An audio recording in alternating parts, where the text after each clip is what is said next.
I Komisioni Qendror të Zgjedhjeve Lirian Cilibashi ka mbajtur një konferencë për mediat nga ambientet e Parkut Olimpik të Tiranës, ku vazhdon procesi i numërimit të votave të zgjedhjeve parlamentare të 11 maj. Cilibashi theksoi se puna në qendrat e numërimit zhvillohet në një ambient me presion të lartë dhe stres të konsiderueshëm për shkak të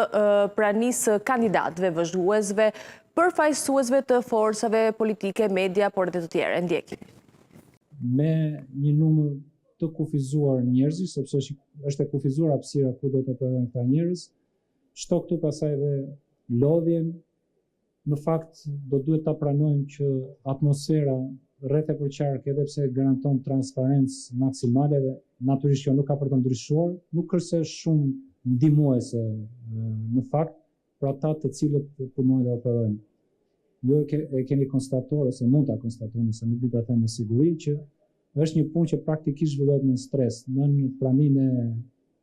drejtuesve politik, kandidatëve për deputet, vëzhguesve, medias dhe për një pjesë të vogël të atyre njerëzve, të cilët janë të angazhuar,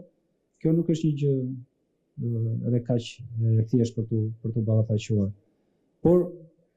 në përgjigje më të koncentruar të pyetjes tuaj, procesi është duke shkuar normalisht dhe besoj deri në fund të javës do të kemi edhe rezultatin për votimin nga jashtë, i cili do t'i bashkohet rezultatit e votimit brenda vendit.